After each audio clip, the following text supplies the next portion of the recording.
And I'm characterising this, of course, because it's not only engineers that do that, and the same way that engineers very often are generating highly creative, innovative, exploratory processes and exploratory design processes. But a person carries out practice. You know, an architect or a designer or an engineer carries out practice, generates a new phenomenon, that itself becomes a stimulus for new theory. Just to finish off as one last thought, this is something due to Sean really in terms of work that he's been doing, looking back at Mihaly Csikszentmihalyi, who had some really interesting ideas about creativity and the nature of creativity, based on a model, I guess, derived from thinking about natural evolution. The idea is you have the organism, the phenotype, you have an environment, and you have a species that is the result of the interaction of the phenotype in the environment and the natural selection processes, and then that species reproduces and transmits its form and back to the environment again, which decides which ones live and which ones don't, which ones breed and so forth. You can say a similar thing in more cultural areas. So imagine that what you have, I'm an architect, I'll talk about architects. You have people who are architects who are designing, you know, in their own head, innovative new building types. They're working always in two things. One is a social field, the field of society itself that they're designing for. The second is a cultural domain, the field of the other architects who are around at the time, the cultural milieu, if you like. And in both places, there are things, real-world challenges and problems from the client and the users and occupiers of your building. At the same time, there's what's flavour of the month in the fashion and what the cultural critics are defining as an interesting place in which to explore, which informs your architectural design, you know, personal work, if you like. What this is saying is that you can't separate innovation and creativity out into something which is the great individual, creative individual that Horizon movie, you know, Horizon tries to focus on. It's not about just the great individual. Nor is it about the great challenge of the world problems by themselves. Those challenges are very important. It is also about the current state of the milieu or the field within which everybody is practicing. And it's only by putting together all three of these things that you can begin to get an idea about what is innovative and what is creative that is to be supported. That's really as far as I wanted to get. Is that right? Thank you. So do you have 5 minutes for questions? No, I have, yes, sir. Go ahead. Okay. Any questions from the audience? I've got a pointer that might be useful. There's a friend of mine who's a visualization researcher at Indiana University, and she did a piece of research looking at the average geographical distance between the authors of a paper and the people who they cite in 1985 and in 2009. It was a pre-internet, post-internet, picking up a bit on your phone thing. No difference in distance at all. They're all close. They're all about, I think it's about 30 miles is the average distance in North America. So you cite people who you know you're more likely to bump into. That might be it. So it's interesting. You cite people you know. Well, yeah, exactly. So your pattern does actually reproduce in other areas as well. That's interesting, isn't it?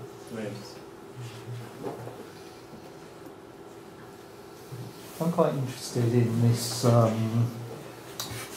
where you link the bit that you were talking about Holger's, or you could link the bit you were talking about Holger's work with the initial bit with your building and people looking inside doors and everything. We've been working with BBC, looking at how they do this split site working thing, now have been removed, and it's not working. Isn't it? Quite simple, no? They're not doing split site well, working. it's yeah, as one of your graphs shown very, very quickly because you don't have the informal meetings. The interactions just sort of die off.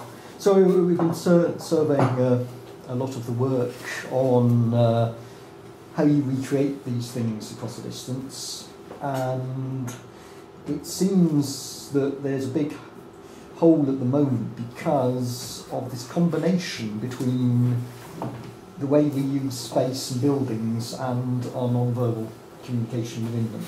You gave this example of sit back in the open office. That's only sort of gesture. Now in the natural world you're using gesture, cosmetics, but it seems to be very, very important being two people deciding whether or not it's appropriate having this transition between not talking and talking. It's one person moves past and one person doesn't.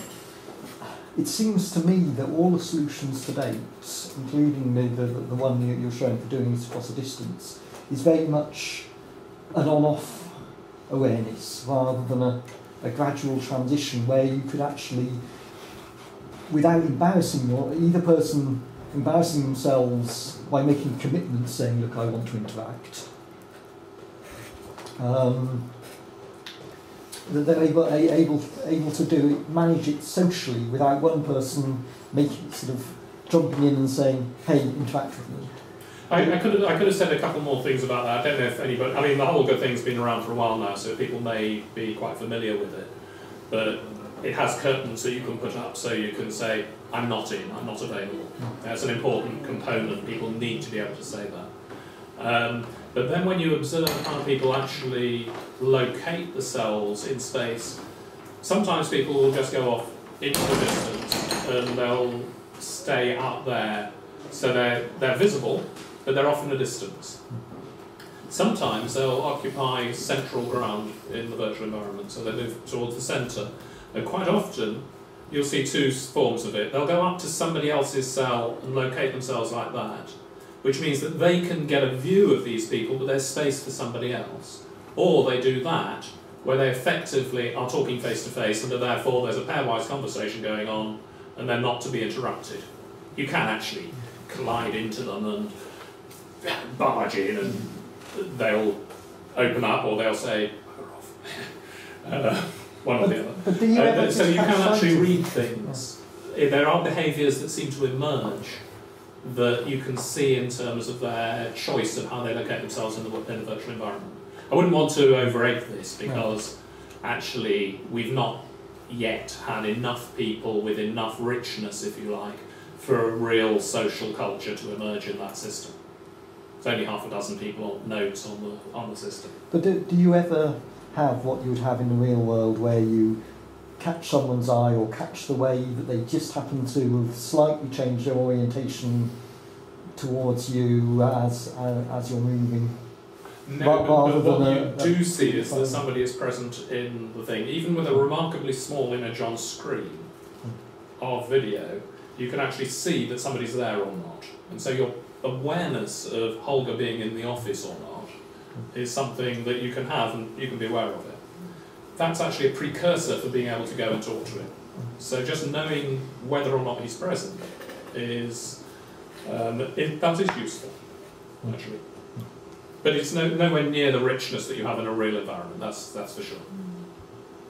Can I ask something really? I was very interested with that example you gave of the Cambridge Molecular Biology Lab, because obviously the new lab had been designed, presumably, with quite a lot of effort and technique going into that, and yet it didn't work. And I mean, I'm not an architect, but in my mind, sort of Stuart Brand's criticism and his examples of things like, MIT Building 20 do spring to mind that, that maybe quite a lot of architectural principles don't take into account those interactions that obviously we're trying to do through our... Absolutely. But why is that the case, really? Why does that happen such a lot?